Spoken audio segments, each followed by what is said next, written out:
Hello students, मेरा नाम ब्रजेश कुमार है और आपका हमारे यूट्यूब चैनल में स्वागत है।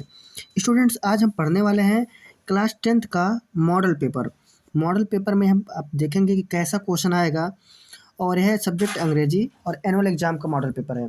तो यदि आप हमारा वीडियो पहली बार देख रहे हैं तो हमारे वीडियो को लाइक करिए, चैनल को लाइक करिए, सब्सक्राइब करिए, शेयर करिए। इसमें हम क्या पढ़ेंगे, आपके एग्जाम में कौन सा क्वेश्चन आज ज़्यादा आने की संभावना है, इसको देखेंगे।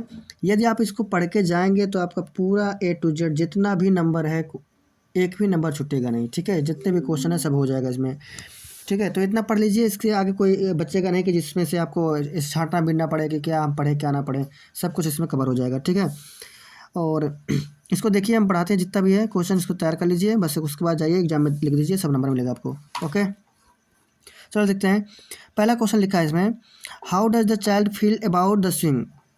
बच्चा जो है झूले में के बारे में क्या फील करता है, क्या महसूस करता है।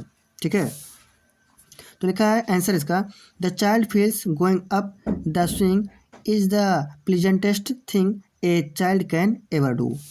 The child feels going up, जब बच्चा ऊपर जाता है, झूले में बैठा है ना, तो ऊपर जब जाता है तो लिखा है the swing is the pleasantest thing. जो झूला है बहुत ही सबसे ज़्यादा खुशी वाला चीज़ है बच्चों के लिए। एक चाइल्ड कैन एवर डू, अगर बच्चा जो है एक झूले के लिए कुछ भी कर सकता है। ठीक है, तो यह चीज़ लिखा है कि झूला जो है बच्चों के लिए सबसे खुशी का चीज़ होता है और वह उसके लिए कुछ भी कर सकता है या इसको वह कभी भी कर सकता है। ठीक, कभी भी झूला झूल सकता है। आगे लिखा है देखिए, अगला क्वेश्चन है आपका, what does the child see going down the swing.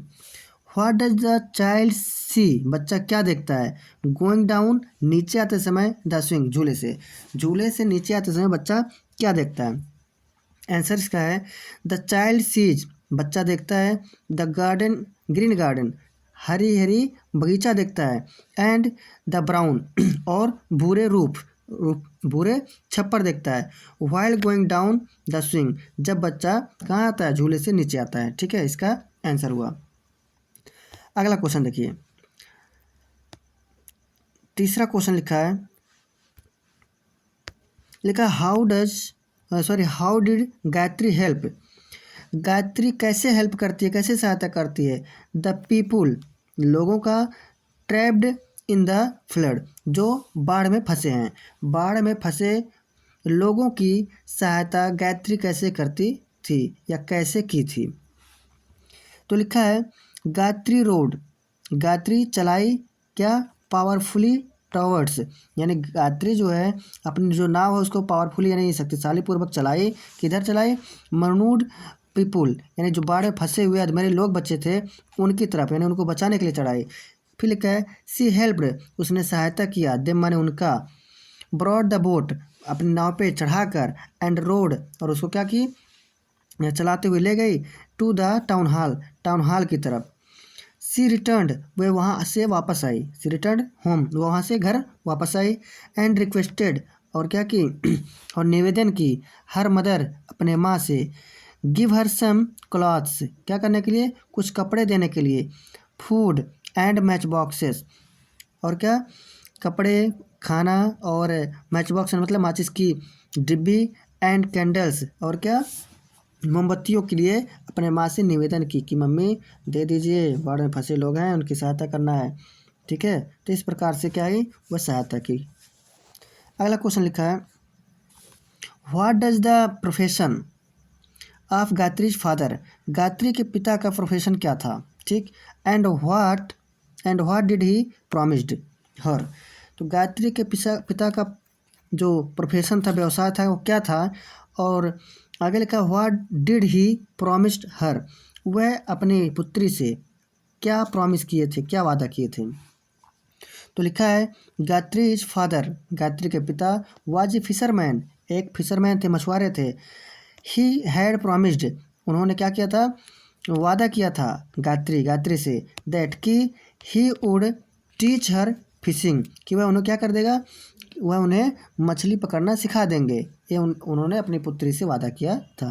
क्या नाम था पुत्री का, गायत्री। ठीक, देखिए अगला क्वेश्चन देखिए अगला क्वेश्चन है 5 नंबर, देखिए इसमें लिखा है name the moment for which he was arrested. ठीक है, तो लिखा है कि नेम द मोमेंट यानी उस आंदोलन का नाम लिखिए, है ना, बताइए। For which he was arrested, जिसके लिए उन्होंने क्या किया था, वो अरेस्ट कर लिए गए थे।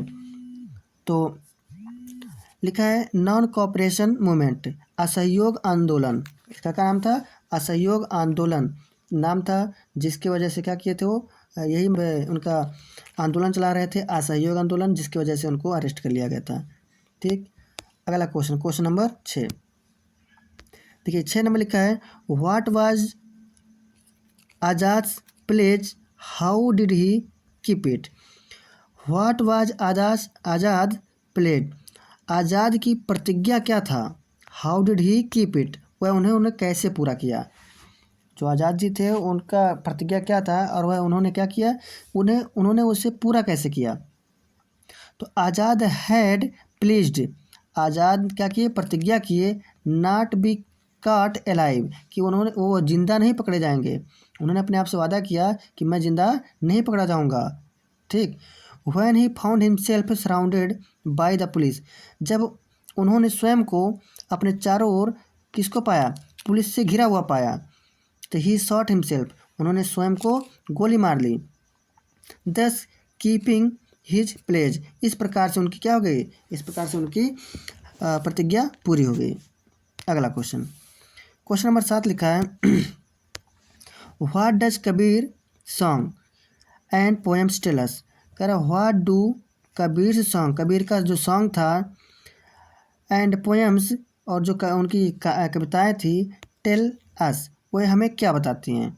ठीक है, तो कबीर की जो कविताएं थी और जो गाने थे वो हमें क्या बताती हैं। तो लिखा है कबीर सॉन्ग, कबीर के जो गाने एंड पोएम्स थे वो टेल अस, बताते हैं, that God is everywhere, God कहाँ है, प्रत्येक जगह है।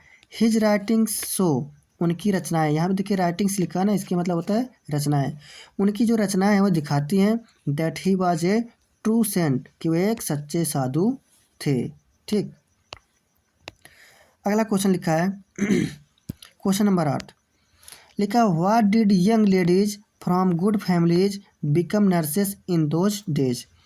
What did young ladies from good families, अच्छी घर की जो महिलाएं थी, है ना, अच्छी घर की जो युवा महिलाएं थी, become nurses in those days, तो वे नर्स बनना क्यों नहीं चाहती थी। ठीक है, तो यहाँ लिखा है answer nurses were paid very little money, नर्सों का जो वेतन था वो बहुत कम पैसे चुकाए जाते थे, मतलब बहुत कम पैसे देते थे। And they got little respect, और उनको बहुत ज़्यादा सम्मान भी नहीं मिलता था इन सोसाइटी, समाज में। देयर फॉर, इसलिए यंग लेडीज जो युवा महिलाएं थी, फ्रॉम गुड फैमिलीज, अच्छी घर की महिलाएं, है ना, डिड नॉट बिकम नर्सेस, वो नहीं बनना चाहती थी, नहीं बनी थी नर्सेस, माने क्या, नर्स, इन दोज डेज, उन दिनों। ठीक है, अच्छी घर की महिला इसलिए नहीं नर्स बनी थी, ना बनना चाहती थी, क्योंकि उनको बहुत ज़्यादा पैसा भी नहीं मिलता था और ना तो बहुत ज़्यादा रिस्पेक्ट मिलता था समाज में, इसलिए वो क्या करती थी, वो नर्स नहीं बनती थी। अगला क्वेश्चन देखिए 9 नंबर क्वेश्चन लिखा है लिखा what did Florence want to become. What did Florence want to become, तो फ्लोरेंस क्या बनना चाहती थी, फ्लोरेंस क्या बनना चाहती, तो लिखा है Florence wanted to become a nurse, Florence nurse बनना चाहती थी। अगला क्वेश्चन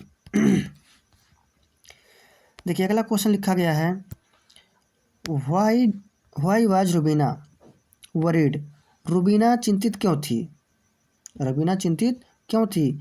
तो देखिए लिखा है Rubina stopped going to school, Rubina school जाना बंद कर दी थी, एज मोस्ट ऑफ टाइम, और ज़्यादा से ज़्यादा समय, सी हैड टू स्टे, वह रुकती थी, एट होम, घर पर, to take care of her father, अपने पिता की देखभाल करने के लिए। ठीक है, अपने पिता की देखभाल करने के लिए ज़्यादा से ज़्यादा समय वो घर पर रहा करती थी, इसकी वजह से क्या हुआ कि वो चिंतित थी। अगला क्वेश्चन लिखा है what do you understand by राष्ट्रीय स्वास्थ्य बीमा योजना। व्हाट डू यू अंडरस्टैंड, तुम क्या समझते हो या आप क्या समझते हो राष्ट्रीय स्वास्थ्य बीमा योजना? राष्ट्रीय स्वास्थ्य बीमा योजना से आप क्या समझते हो? The benefits of health insurance, जो स्वास्थ्य का इंश्योरेंस है उसका जो लाभ है फॉर पुअर फैमिलीज, गरीब लोगों के, गरीब परिवार का, in which the government helps them to enjoy, तो सरकार क्या करता है, उनकी सहायता करता है टू एंजॉय, इसका लाभ उठाने के लिए। अगला क्वेश्चन लिखा है what is meant by the world conservation शब्द का अर्थ क्या है? तो देखिए लिखा है the word conservation means to save. Conservation शब्द का मतलब हुआ कि सेव मतलब समथिंग, क्या करना है, बचत करना है। समथिंग माने किसी चीज़ का। It can be a natural resource, यह प्राकृतिक स्रोत हो सकता जैसे पानी, एनर्जी यानी ऊर्जा, सोल मिट्टी, प्लांट्स पौधे, एंड एनिमल्स, ठीक है, या अन्य एनिमल्स हो सकते हैं यानी जानवर हो सकते हैं। तो इसका मतलब क्या हुआ, तो कह रहा है कि नहीं कंजर्वेशन का मतलब क्या है, तो कंजर्वेशन का मतलब होता है किसी चीज़ को बचाना। जैसे इसमें क्या हो सकता है, प्राकृतिक स्रोत हो सकते हैं जैसे पानी हो गया, एनर्जी हो गया, मिट्टी हो गया, प्लांट्स हो गया और एनिमल्स हो गए, ठीक है, इन सब चीज़ों को।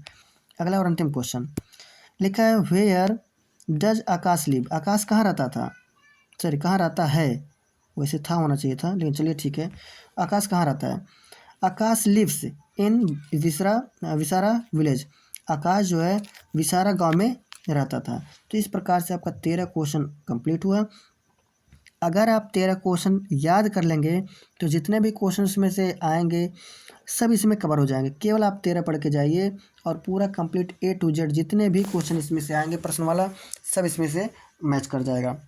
इतना पढ़ के जाइए, आपका एक भी नंबर छूटेगा नहीं, सही से स्पेलिंग सही तो साफ सुथरा लिख के आइएगा, पूरा नंबर आपको मिलेगा, ठीक।